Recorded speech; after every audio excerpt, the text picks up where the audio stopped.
Angelo Batio. There you go. Yeah. There we go.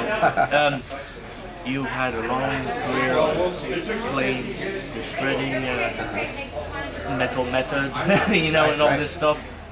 Where did this stuff originate from? When you woke up and it just came out of you? Well, I studied jazz guitar when I was first starting guitar, so I didn't even listen to metal music.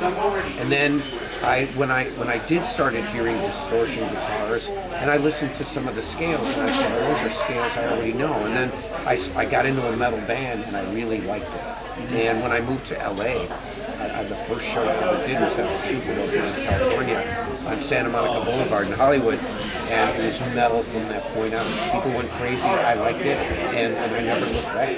Do you listen to metal in your daytime? Sometimes, yeah. I'm known as a metal guitar player. I love it, and I listen to all sorts of things too. Because my goal is to make my style of metal music.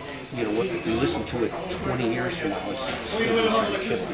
The guitar playing's right there, and so yes, to answer your question. You tell me. For let's say the developing of the double neck in your from the quad there that we see in the Nitro video. Yeah. Where did that idea come from? Well, the double guitar came from, if you look in music history, and let's just take rock for example. Every really great rock guitar player had something they did on stage that was unique. Hendrix smashed guitars, Jimmy Page used a bow, you have the guitars from Deep Purple, Richie Blackmore kind of swiping at his guitar. So I wanted to do something unique like that. And I could play it over the neck, but I realized that, sure, I invented this over-under technique, but I also thought I need to do something where nobody can copy it because they don't have the guitar. And that's roughly what we developed. And the quad, where did that come up? You just decided let's. No, the quad's a great story because Steve Vai had come out with a hard guitar. Right. And he gave me credit for being the first, that he got the guitar from me. But our label was not happy with him because they thought he tried to undercut my double. So we had a meeting with our record company, and the president of our record company said, Michael, you play two guitars, Steve Vai has three, what can you do? And as a joke, I went, 4! And they went, 4? We love it! And so they go, can you build a 4-neck guitar? And at the time, Wayne Charvel from Charvel Guitars built all my guitars. We were very close friends, even today. And I said, I can build it. I said, I've got Charvel. I said, you do it. And so we did it, and you know who built it? Gibson Charvel. So it's a Gibson, and the engineering was superb on it. But really, it came out of just talking, like you and I are talking. And that wasn't thinking about it until that day. And then you're in history. Then it's part of rock history. Then it's all rock history. Yeah. Randy Rhoads. Yeah. You're at the RhoadsFest right now. Right. And you've been participating for a few years. Yeah. This is.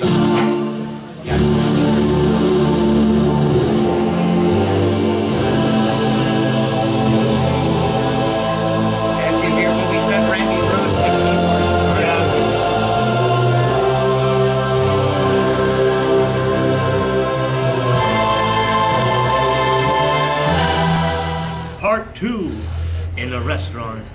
Angelo Batio. That's right. Did I pronounce it correctly? Correct, yeah. Good. Now, Randy Rhoads, RhoadsFest. Right. You've been playing it a couple of years. Where did you get interested in this? Or have you been a Randy Rhoads fan all your... Yeah, I've been a big Randy Rhoads fan. And in 2007, they started filming a Randy Rhoads documentary. And I was in the movie. And it hasn't been released yet. I talked to him. We were at a wine tasting event. I saw Randy's sister earlier today. But in 2007, that's how this started, because they saw my version of Randy Rhoads that's played completely different than he does, but it sounds similar. And so they thought that I had a really unique take on it. And so part of their idea was, part of the movie was, where has rock guitar gone since Randy's? The influences. And I took it to a whole different planet. To a place where they thought this was cool. Yeah, so that's how it all started. And then I was asked to play the other RhoadsFest, and I was asked to play this year too. And you'll be playing the next one? I don't know. We'll see. It's up to the tour schedule. Okay. This is my last show of the year. So How many gigs you play in a year usually? over 100 every So you keep busy still Yeah, today? really. I've been so busy this year, it's crazy. Yeah. In fact, I've kind of cut a little cold. I was in India and China and Europe, and I've been like crisscrossing the planet. You know, in Canada this year too. You So- get tired a lot, you know? Well, I'm always tired, but it's not tired like for lack of sleep. It's jet lag. It's so it's rock and roll. That is metal. You said the main word, and then you arrive on stage, everything's... Yeah, that's what I mean. You know, so what if you're tired? You know, it's part of the job. Who cares? It's like Frank Zappa said, "Shut up and play guitar." For Metal Method, to this day, does it still sell? Your original? Yeah, my Speed Kills has kind of become like the Bible. You know, it's like one of the original shred guitar videos, so it still does really well. And we redid that. We called it Speed Kills 2010. We re-released. We did a brand new version this year and updated it, and it's nice for me because after all these years, we had questions from people that asked, you know, about different things over the years on the video, and not really very much. I only changed one opinion of what I did back then to today. So 99% of what I said back then still holds up. And I think that's why it sold so well, because what I said back then is really, time has said that's accurate. That's right. Do you remember Much Music? Oh yeah, I remember that, wheeling video? the amps. Yeah, And you played live on Much Music? yeah, I remember that. You remember that? Yeah, you're going to Canada. I got a copy of that. Oh, cool. Because I watched it live. Yeah, that was during the Nitro days. Yeah. That was incredible. Yeah. Well, you should have seen what was even funnier. Excuse me. Is we were wheeling amplifiers down the street to get them into Much Music. It was great. Do you think that like a little, not little, but you go to these video stations and play live, it grabs, like, let's say I was a young guy at that time, I've seen Angelo Batio, Right. and inspired me.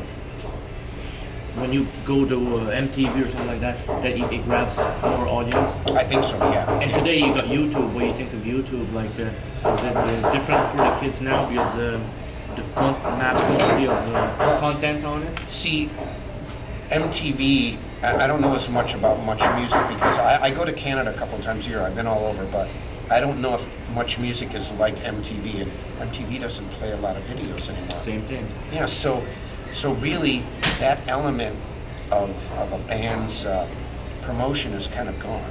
But so YouTube has replaced it. And that's where I've gone. I've got 50 million plus views on YouTube. I mean, the numbers are great. You know, one of my videos might have 8 million, another has 8 million, another has 4 million. Should be a good feeling. It's a great feeling. I'm honored. You know, but so we just took what MTV did for Nitro in the past and Much Music, we took YouTube for today. Do you ever foresee Nitro discography, you know, reissued? It is. Okay. It already is, yeah. But it's only it's reissued digitally. Okay. So Warner Brothers just reissued every album that I've ever had on a major label is available now. On iTunes, let's say? Yeah, all Nitro stuff, and then my band before that called Holland. We were on Atlantic Records, that's available too. Okay. So it's kind of cool. And they're all remastered? Yeah, they're remastered and reissued. Did you participate in the remastering at all? No, because they don't care. They don't care what the artist says, they just do what they do. It's unfortunate. You know, I wish I could say that I did, but Atlantic Records wanted it out. Yeah. They had it done by their people in Warner Brothers. They didn't really remaster them. What they did was they made it probably a little louder, Okay. you know, but they made it so it's purely, you know, like for the iTunes generation. Okay. Your guitar tone throughout the years, has it remained the same? It's way different. See, it was thicker in Nitro, but they chose to make it sound good because it made it sound faster. But my guitar, I think the equipment that I use today is better than what I used before, but it's hard to say if a new Marshall is better than an old, because I like old Marshalls. Yeah. But I have my own signature overdrive pedal now, and it's evolved, and I think that I play with my hands have a thicker sound now than they used to. You know, I was so wild in Nitro, and I'm still that wild, but it's more in a controlled way, you know. So it's still me. Is there going to be a DVD collection, you know, or issue sometime in the future? Like, let's say all your discography promo videos, like Nitro and all that stuff. That's a good question. That's up to Warner Brothers. You know, if they want to do it, you know, we'll do it. But I know this, that Nitro, we have a song in the Brutal Legends video game. So see, I've branched out in all the areas that are available to me. Video games, soundtracks of movies, YouTube. You know, I still tour like crazy. So, you know, I'm And the video game market too today is very big. Yeah.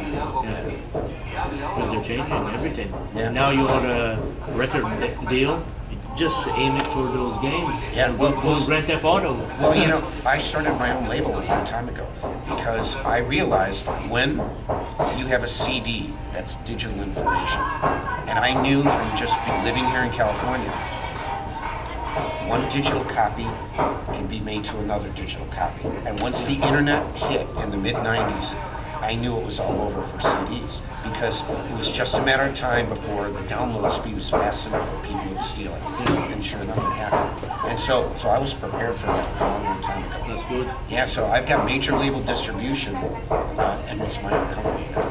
So I can play any note I want. I don't have the note police. Angelo Batio. Yeah, cool. Thanks. Playing tonight at the Paladino. Yeah, for RhoadsFest 2. It's great. Yeah, tribute to Randy. One of the big heroes, the icons of metal.